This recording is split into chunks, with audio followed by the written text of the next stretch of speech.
ఇక్కడ any example of renewable resource. Renewable resource అంటే మళ్ళీ తయారయ్యేది. Solar energy, wind energy, water, tidal energy ఇవి రాయొచ్చు. Which soil is ideal for growing cotton? Black soil, అందుకే దాన్ని బ్లాక్ కాటన్ సాయిల్ అంటారు. Which one of the following industries used bauxite? Aluminium. Choose the odd one out. అందులో Mazzini, కవూర్, Bismarck, గారిబాల్డీ ఇచ్చారు. మాజినీ, కవూర్, గారిబాల్డీ ఇటలీకి చెందిన వాళ్ళు, అందువల్ల Bismarck is the right answer. IBRD, international bank for reconstruction and development. Germany axis పవర్లో ఉంటే Britain ఏ పవర్లో ఉందని అడిగారు. జర్మనీ, ఇటలీ, జపాన్ మూడింటిని యాక్సిస్ పవర్స్ అంటారు. బ్రిటను, ఫ్రాన్స్, రష్యా మూడింటిని అలైడ్ పవర్స్ అంటారు. సెకండ్ వరల్డ్ వార్లో ఆ పేర్లు ఇచ్చారు. ఫస్ట్ వరల్డ్ వార్లో అయితే జర్మనీ, ఆస్ట్రియా, హంగరీ ఇది ఒకవైపు ఉంది, యాక్సిస్ పవర్స్ కాదు, అప్పుడు సెంట్రల్ పవర్స్ అటు పేర్లు. బ్రిటన్, ఫ్రాన్స్, రష్యా ఎప్పుడు కూడా అలైడ్ పవర్స్లోనే ఉన్నాయి. What is federalism? ఫెడరలిజంలో main concept distribution of powers or the power sharing between central and states. Power divided between central and state ఇలా ఇచ్చినా అది ఫెడరలిజం అవుతుంది. Federalism means distribution of power between central and states. అలాగే what is manifesto, ఇది 9th question. దానికన్నా ముందు 8thలో which was the first state created on the basis of language అన్నాడు. ఒక్కోసారి బేసిస్ ఆఫ్ లింగ్విస్టిక్ అంటాడు, అంటే కూడా ఒకటే అర్థం, భాషపరంగా ఏర్పడిన తొలి రాష్ట్రం ఆంధ్రప్రదేశ్. మేనిఫెస్టో ఇక్కడ మన మెటీరియల్స్లో ఒక్కొక్క చోట ఒకలా ఉంది. సింపుల్గా చెప్పుకోవాలంటే manifesto is a public declaration of policy and AIIMS of A party.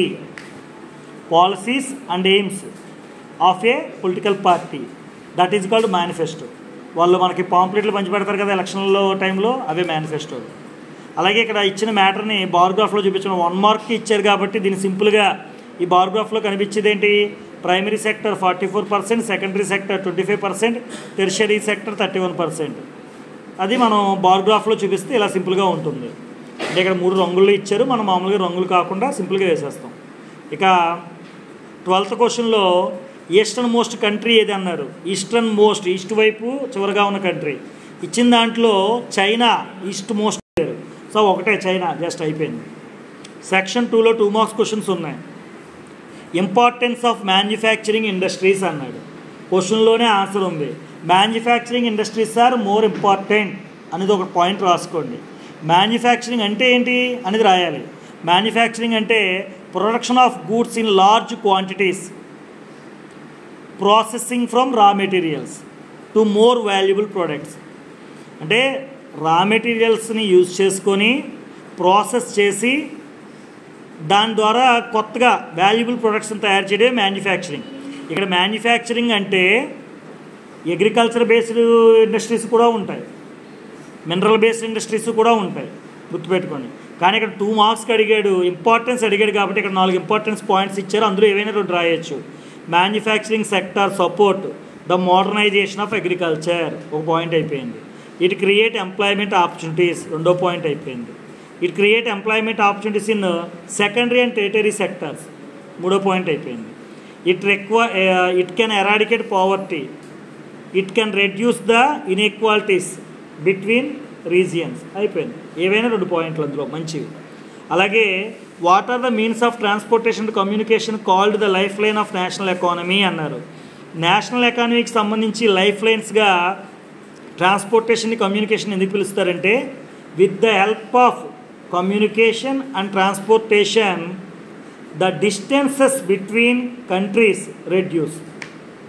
Because of the transportation we are getting food at the right time. ఎందుకంటే ఎక్కడో పండిన పంటలు ఈ ట్రాన్స్పోర్టేషన్ వల్ల మనకి ఇక్కడికి వస్తున్నాయి.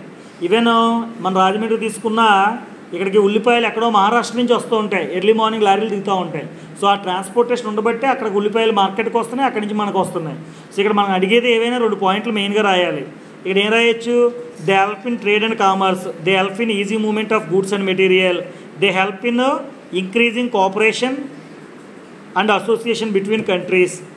They help in both production and distribution of goods. So ఇప్పుడు చెప్పిన 4 పాయింట్లు ఏవైనా 2-3 పాయింట్లు రాస్తే సరిపోతుంది. అలాగే మ్యాప్ను చూసి ఆన్సర్ ఇమ్మన్నాడు. ఐలాండ్ ఏంటని అడిగాడు. ఇక్కడ మడగాస్కర్ ఏంటి, ఇక్కడ మధ్యలో ఆఫ్రికాకి యూరప్కి ఉన్న మధ్యలో ఉన్న సముద్రం. అంటే ఇక్కడ నేమ్ ద నార్థర్న్ బౌండరీ అన్నాడు. ఆఫ్రికాకి నార్త్లో ఉన్న సముద్రం ఏంటి, మెడిటరేనియన్ సీ, అది రాయడమే. Next 16th question, it is difficulty to imagine a world without printed material comment అన్నాడు. అంటే ఏం లేదు, ప్రింటెడ్ మెటీరియల్ వల్ల లాభాలు మనకు తెలుసు, ప్రింటెడ్ మెటీరియల్ లేకపోతే క్వశ్చన్ అడిగే దాంట్లోనే ఆన్సర్ ఉంది. Yes, it is difficult to imagine a world without printed material, because without printed materials we can't read, we can't study, we can't develop our knowledge. చాలు. Next 17th question వచ్చి make a table that show central stated concurrent list అన్నారు. వాడు ఇచ్చిన టేబుల్ని base చేసుకుని మనం central state concurrent లిస్టులు తయారు చేయడం అనేది ఒకసారి అయితే, ఇక్కడ అసలు ఏమీ ఇవ్వలా, మనల్ని టేబుల్ తయారు చేసామన్నాడు 2 మార్క్స్కి. అప్పుడు ఏం చేస్తాం, మూడిట్లోనూ కనీసం ఒక్కో దాంట్లో 2 వచ్చేలా చూసుకోవాలి. Central list defence, foreign affairs, banking, communication, currency printing, post office, telegraph అయిపోయింది. స్టేట్ లిస్ట్లో police, trade, commerce, agriculture and irrigation. కాన్కరెంట్లో education, forest, marriage, divorce, adoption, succession ఇవి వస్తున్నాయి. అలాగే mention the problems faced by the women today. ఆడవాళ్ళకి present ఏం problems face చేస్తున్నారు 2 మార్కులు అడిగారు. మీరు అమ్మాయిలు ఫేస్ చేసే ప్రాబ్లమ్స్ మనకు చాలా తెలుసు కదా. జెండర్ ఇన్ఈక్వాలిటీస్, ఆడపిల్లలను తక్కువగా చూడడం, లో వేజెస్, తక్కువ జీతాలు ఇవ్వడం, వర్క్ ప్లేస్ ఇన్ఈక్వాలిటీస్, వర్క్ ప్లేస్లో ఆడవాళ్ళని హింసించే పనులు కూడా ఉండేవంట, ఇప్పుడు కొంచెం తగ్గాయి. వైలెన్స్, జనాలు ఆడవాళ్ళని ఈజీగా కొట్టేయగలమని నమ్ముతారు కదా. చైల్డ్ మ్యారేజెస్, ఇది చాలా ప్రాబ్లం. అలాగే హెల్త్ కేర్ డిస్పారిటీస్, అంటే ఏదైనా రోగాలు వస్తే ఆడవాళ్ళని పెద్దగా ట్రీట్మెంట్ విషయంలో పట్టించుకోరు కాబట్టి. సో ఇలాంటివి ఇక్కడ ఉన్న వాటిలో ఏవైనా 3-4 పాయింట్లు రాయండి. ఎక్కువ రాయడం వల్ల ఎక్కువ మార్కులు ఏమి వేయరు, 2 మార్కులు ఇస్తారు ఇక్కడ 2 మార్క్స్ క్వశ్చన్కి. Next some examples where factors other than income are important aspects of our lifes అన్నారు. మనకి ఇన్కమ్ కాకుండా ఏవి ఇంకా importance, freedom, equal treatment, social security, respect from others. What precaution should be taken by a consumer before purchasing a product? Before purchasing a product, consumer can take the following precautions. అది హెడ్డింగ్లా పెడతాం. Check the price first, check the quantity, check the quality, check the ingredients, check the manufacturing date MFG date, check the expiry date, read the reviews, check the packaging. చాలాసార్లు కింద రాస్తూ ఉంటారు, ఇప్పుడు package కనుక చిరిపోతే తీసుకోవద్దని, ఏమో అందులో వాడేసా ప్యాకింగ్ పెట్టేశారేమో. 21 question, why is biodiversity important for human life? Biodiversity అంటే the variety of plants and animals in a particular habitat అంటే place is known as biodiversity. మళ్ళీ సింపుల్గా చెప్పాలంటే the variety of flora and fauna in a place is called biodiversity. డిఫరెన్షియేట్గా ఉండడమే. It maintain ecological balance, it helps the healthy existence of humans, it help to maintain ecosystem, help in high productivity and human wellness. Biodiversity provides humans with valuable genetic diversity. ఏదైనా ఇందులో 5 పాయింట్లు ఇచ్చారు, ఈ 5 పాయింట్లు రాయడానికి try చేయండి, at least 4 రాయండి. Why do we need to conserve mineral resources? Already ఇంతకుముందు కూడా వచ్చింది. మినరల్ రీసోర్సెస్ని ఎందుకు కన్జర్వ్ చేయాలి? Because mineral resources are finite, limited. Mineral resources are non renewable. Mineral resources are exhaustible, అంటే అయిపోతుంటాయి బేగా. సో వీఆర్ యూజింగ్ ర్యాపిడ్, చాలా ఎక్కువగా వాడేస్తున్నాం. In future we can't see the mineral resource if we used rapid. So we must conserve mineral resources for our future generations. దాన్ని base చేసుకుని ఇక్కడ ఇచ్చిన 5 పాయింట్లని యూజ్ చేసుకొని ఏవైనా 4 పాయింట్లు రాయండి. Mineral resources are valuable but short lived. Non renewable, ఉన్నాయి కదని వాడేస్తే తర్వాత ఉండవు. ఇప్పుడు మనం వాడుతున్న కోల్ కానీ పెట్రోలియం కానీ ఇలాంటివన్నీ కూడా. అలాగే మ్యాప్, ఇక్కడ ఇచ్చినటువంటి మ్యాప్ ఇచ్చి ఏవైనా క్వశ్చన్లు అడగచ్చు. ఇక్కడ 2 అడిగాడు, యూరోప్ అండ్ ఆఫ్రికాని డివైడ్ చేసేది ఏంటి, సీ ఏంటి, Mediterranean sea. Biggest empire in this map ఏది అని అడిగాడు. అందులో బాగా పెద్దగా కనిపిస్తుంది, అందులోనే కాదు అసలు వరల్డ్లోనే ద బిగ్గెస్ట్ ఎంపైర్ ఏదిరా అంటే రష్యన్ ఎంపైరే. నెక్స్ట్ మన 24th question, proto industrialisation. Proto అంటే ప్రీవియస్, ముందు జరిగేది. Proto industrialisation means previous stage of industrialization. It is based on handicrafts, not based on big industries or big machinery or large scale production. Third point వచ్చేసి, this system was a part of network of commercial exchanges. It was controlled by merchants and the goods were produced by a vast number of producers working with their families. So ఆ points చాలు. అంటే factories మొదలవడానికి ముందు ఫ్యామిలీలు కొంచెంగా చేసే present ఉండే small scale industries అంటే కుటీర పరిశ్రమలు లాంటివి అనమాట. Analyse the graph, 25th page question. 25th క్వశ్చన్లో వరల్డ్లో యావరేజ్గా 24% ఆఫ్ ఉమెన్ మాత్రమే పార్లమెంటేరియన్స్ ఉన్నారు. అదే మన ఇండియాలో అయితే ఇంకా తక్కువ, 11.8% ఆఫ్ మాత్రమే ఉన్నారు ఉన్న పార్లమెంటేరియన్స్లో. Average percentage of female representation తక్కువగా ఉంది. కనీసం ఉండాల్సింది 33%, అది లేదు. అంటే దీన్ని ఇక్కడ ఇచ్చినటువంటి పాయింట్లు బేస్ చేసుకుని అనలైజ్ చేయడమే. 4 మార్క్స్కి ఇచ్చాడు కాబట్టి మీరు రాసేటప్పుడు the average percentage of female representation in the world 24%. Women representation is more in the Nordic countries. India has very low female representation. ఈ పాయింట్లను యాడ్ చేసుకోవచ్చు. ఇంకా మీరు ఏమన్నా పాయింట్లు యాడ్ చేయొచ్చు, 4 లేదా 5 పాయింట్లు వచ్చేస్తే సరిపోతుంది. Democracy can't reduce inequalities of income between different citizens. Yes, the statement is correct. Because democracy is reduce the political inequalities, social inequalities. It can create all opportunities equal, but anybody want to get more, ఈ work hard and get more. ఇప్పుడు మన ఇండియాలో ఆదానీలు అంబానీలు మనము ఉన్నాం, అందరూ ఈక్వలే. Before the law equal, before the political rights equal, before the social rights equal. But ఎకనామికల్గా తీసుకుంటే వాళ్ళు ఎక్కువ రేంజ్ సంపాదించుకోగలిగారు, మనం తక్కువ సంపాదించుకుంటే కారణం ఏంటి, మనం అంత శ్రమ చేయలేదు కాబట్టి. బట్ ఆపర్చునిటీస్ ఉంటాయి. సరే, వీళ్ళు ఇచ్చిన ఆన్సర్ ఏంటి, it is rightly said the democracy gives equal opportunity to all the sections of society. There should be less inequalities in democracy. Quite different from reality in a democracy. We cannot stop anyone from earning more money. Everyone gets an equal opportunities to earn for themselves. Who earn more become rich. Who earn less become poor. Ante. Why is the issue of sustainability important for development?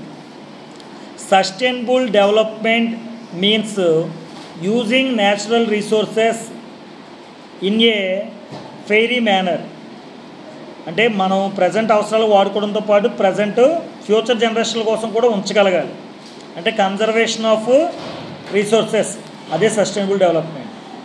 The issue of sustainability is important for development. The natural resources are not used carefully now, they may not be available in the future for future generation. అంటే ఇప్పుడు మనం సరిగ్గా వాడుకోకపోతే future జనరేషన్కి ఆ sources ఏవి ఉండవని చెప్పడం. The depleting resources of a country may ultimately result in a lack of development. ఒక కంట్రీలో రిసోర్సెస్ రోజు రోజుకి తగ్గిపోతున్నాయి అనుకోండి, ఇంకా కంట్రీ తర్వాత డెవలప్ అవ్వడానికి ఏమి ఉండదు కదా, అదే తెలియజేస్తుంది. అందుకే మనం సస్టైనబిలిటీ డెవలప్మెంట్ అనేది చాలా ఇంపార్టెంట్. సస్టైనబిలిటీ మీన్స్ సింపుల్గా చెప్పాలి అంటే, ఆన్లైన్లో చెప్పాలి అంటే, use the resources in a fairy manner. Using the resources in a fairy manner అంటే ప్రజెంట్ యూజ్తో పాటు ఫ్యూచర్ వాళ్ళకి కూడా ఉండేలా ఉండాలని.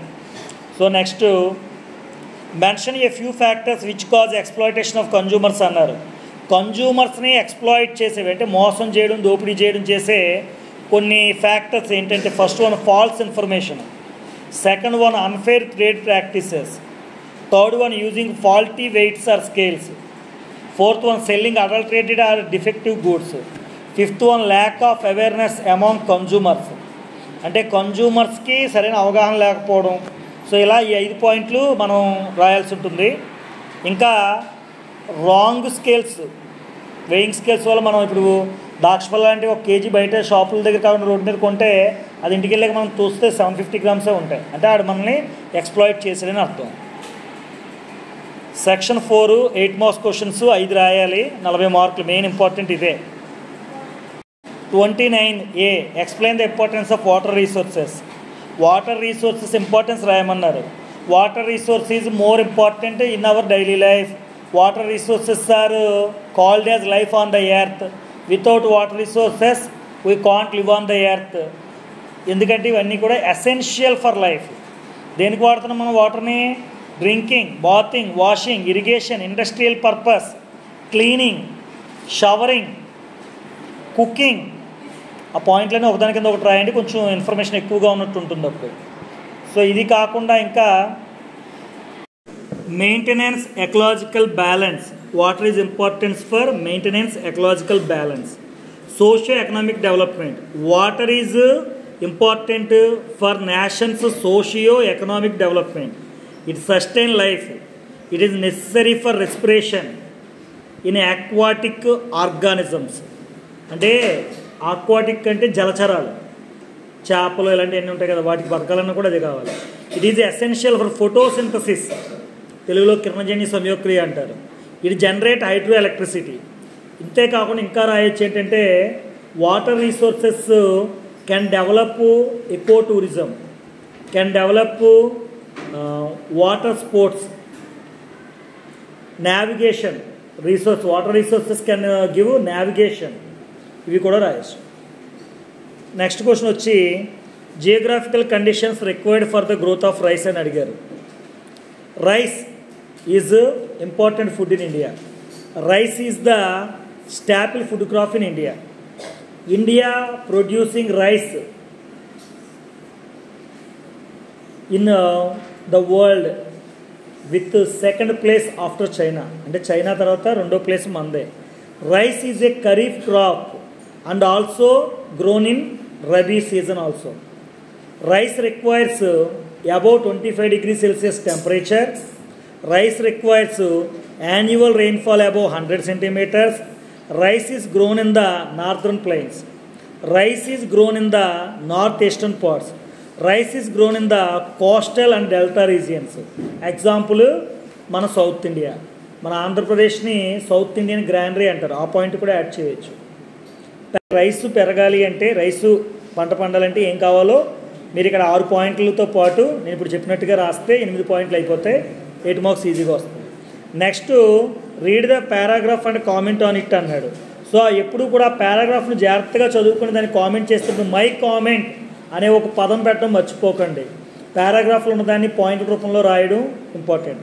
అయితే 30th ఒక క్వశ్చను ఏ అనేది ఇలా ఇస్తే బి అనే దాంట్లో జస్ట్ ఒక పాయింట్ ఇచ్చి ఆ పాయింట్ నుంచే ఒక ఆన్సర్గా రాయమని చెప్పి అడుగుతూ ఉన్నారు. సో అది చూసుకోవాలి. ఇక్కడ చూడండి, ఆ క్వశ్చన్ని ఇక్కడ వేరే రకాలుగా కూడా ఇచ్చాడు. పూనా ప్యాక్ట్ బ్యాక్గ్రౌండ్ ఏముంది, అలాగే పూనా ప్యాక్ట్ ఆఫ్ 1932 గురించి main features of Poona pact అడిగారు. అదేంటో ఇక్కడ ఇచ్చిన మ్యాటర్లో ఉంది. బట్ ఎనీవే ఇక్కడ ఆన్సర్ కూడా మనం చెప్పుకోవచ్చు. BR Ambedkar nominated as a delegate of oppressed classes for second round table conference. 2వ రౌండ్ టేబుల్ సమావేశం జరుగుతున్నప్పుడు గ్రూప్స్గా రమ్మన్నారు. అంటే పొలిటికల్ పార్టీస్, కాంగ్రెస్ నుంచి ఒకరిని ఇలా రమ్మంటే అప్రెస్డ్ క్లాస్, వెనకబడిన తరగతుల వాళ్ళు ఉన్నారని చెప్పి వాళ్ళకి రిప్రజెంటేటివ్గా అంబేద్కర్ గారు వెళ్ళారు. In the round table conference he clashed with Mahatma Gandhi by demanding separate electorate for the Dalits. ఈయన ఏమడిగారంటే దళిత్స్కి సపరేట్ ఎలక్టరేట్ ఇమ్మన్నారు. బట్ మహాత్మా గాంధీ గారు దాన్ని ఒప్పుకోలేదు. క్లాష్ వచ్చింది, ఇద్దరికి మధ్యన గొడవ వచ్చిందన్నమాట. When the British government accepted Ambedkar's demand Gandhiji began a fast unto death. British వాళ్ళు ఒప్పేసుకున్నారు దళిత్స్కి సపరేట్ ఎలక్టరేట్ ఇస్తామని. గాంధీ గారు దానికి నిరసనగా నిరాహార దీక్ష మొదలెట్టేశారు.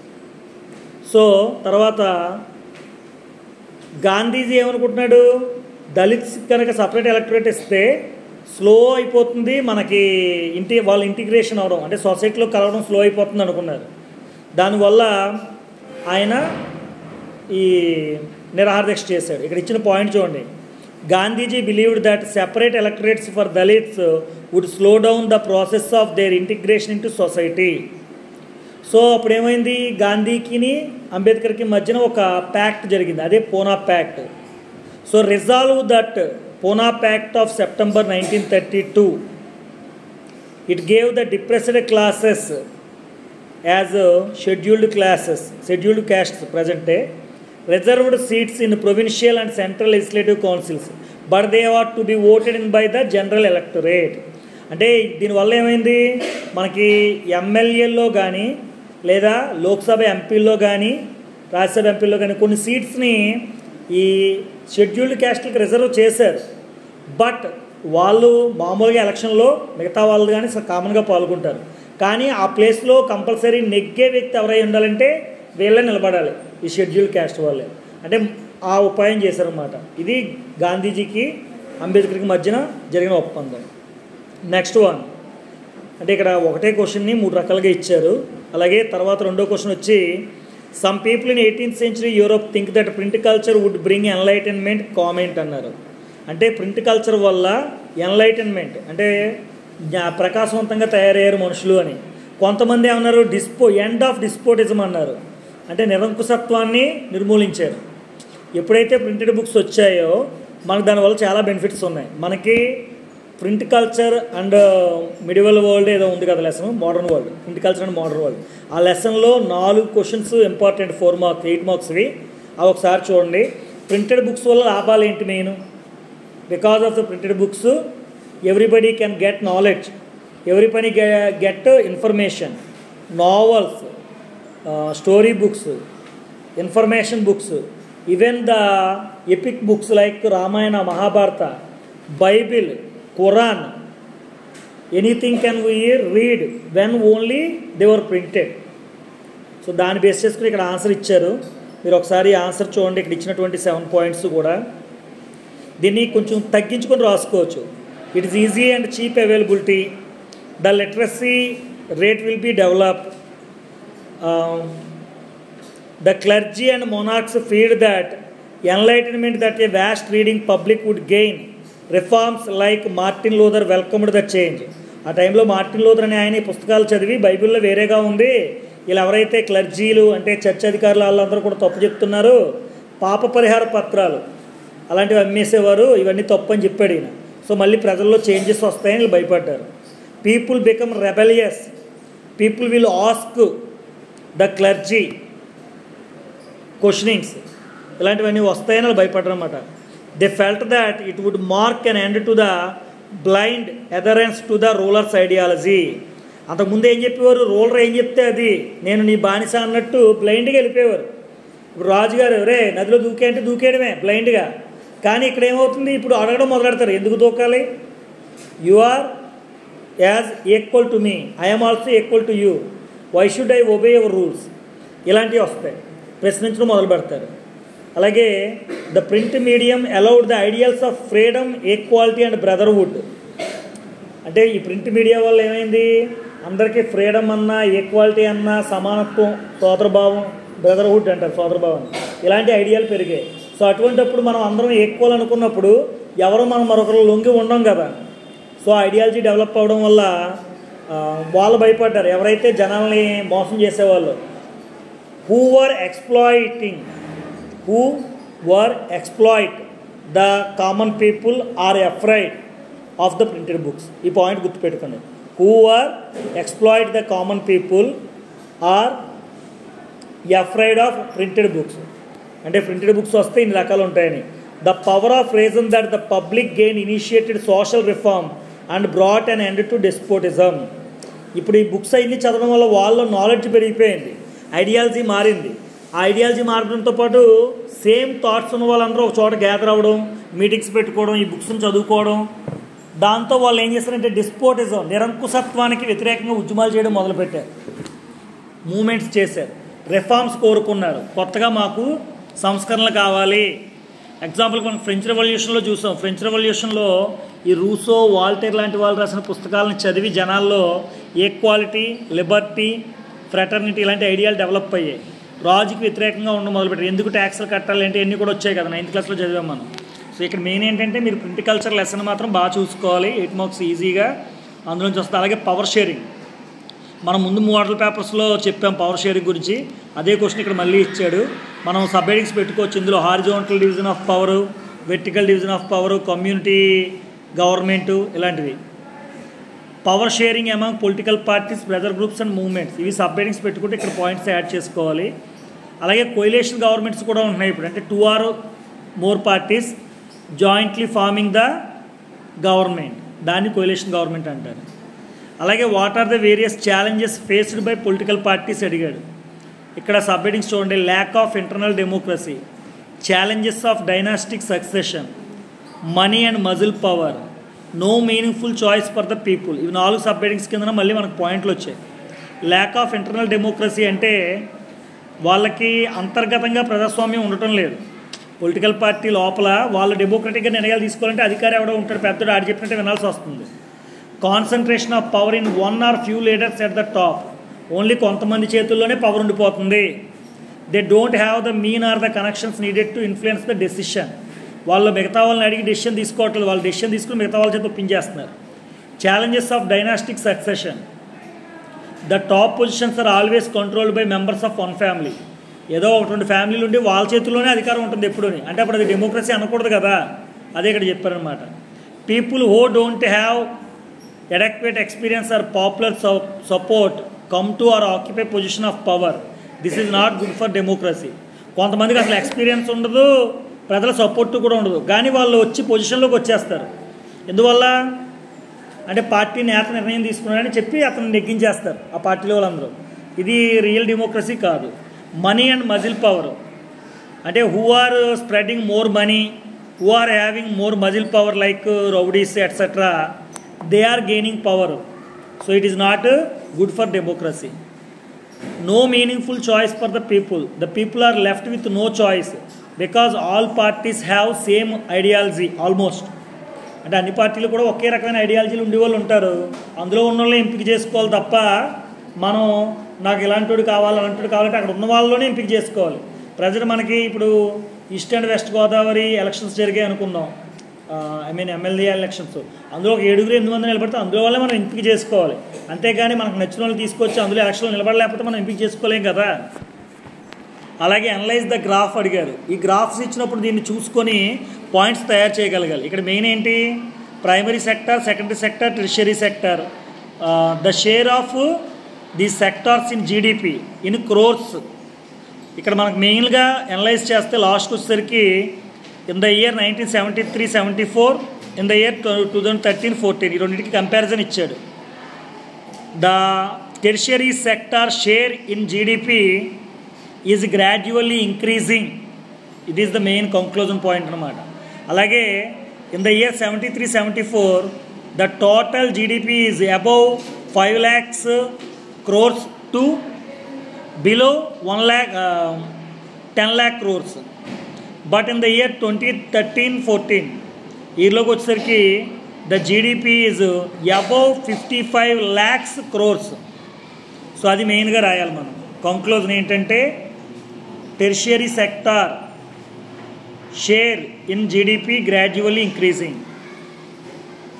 అలాగే ఇంకొకటి ఇచ్చాడు, ఇక్కడ ఒక బొమ్మ ఇచ్చి దాన్ని బేస్ చేసుకొని పాయింట్స్ తయారు చేయాలి. పైగ్రాఫ్ ఇచ్చారు ఇక్కడ. ఈ పైగ్రాఫ్ ఏంటంటే పూర్ పీపుల్ హౌస్ హోల్డ్ అంటే కుటుంబాలు, ఇందులో బ్లూ కలర్లో ఇన్ఫార్మల్ సెక్టార్ని, పర్పుల్ కలర్లో ఫార్మల్ సెక్టార్ని ఇచ్చారు. ఇన్ఫార్మల్ సెక్టార్ అంటే అనియత, అంటే మనీ లెండర్స్ కానీ, రిలేటివ్స్ కానీ, ఫ్రెండ్స్ కానీ ఇలాంటి వాళ్ళ దగ్గర పొందే అప్పుని ఇన్ఫార్మల్ క్రెడిట్ అంటారు. అలా కాకుండా బ్యాంక్స్, గవర్నమెంట్ ఇన్స్టిట్యూషన్స్, ఒక పక్కాగా రూల్స్ అండ్ రెగ్యులేషన్తో ఉన్న ఇన్స్టిట్యూషన్ నుంచి పొందే రుణాలని ఫార్మల్ అంటారు. ఇందులో మనకు తీసుకుంటే ఈ గ్రాఫ్ చూడండి, 4 బొమ్మలు ఉన్నాయి. ఫస్ట్ ఒక్కొక్క ఈ పై చార్ట్ని చూసుకుంటే poor house hold 85% of poor house holds getting loans from informal sector, 15% of poor house holds getting loan from formal sector. ఇలా ఈ ఎగ్జాంపుల్ బేస్ చేసుకుని మిగతా వాటిని కూడా మీరు రాయగలరు. అలా రాసి లాస్ట్లో కంక్లూజన్ ఇవ్వచ్చు. ఏంటి, poor people get informal sector credits more అలాగే rich people get formal sector credits more, అది మీరు చెప్పచ్చు. ఇంకా నెక్స్ట్ మ్యాప్స్ అన్నీ కూడా నెక్స్ట్ వీడియోలో పెడతాను, అన్ని మ్యాప్లు కలిపి 3 మోడల్ పేపర్లు.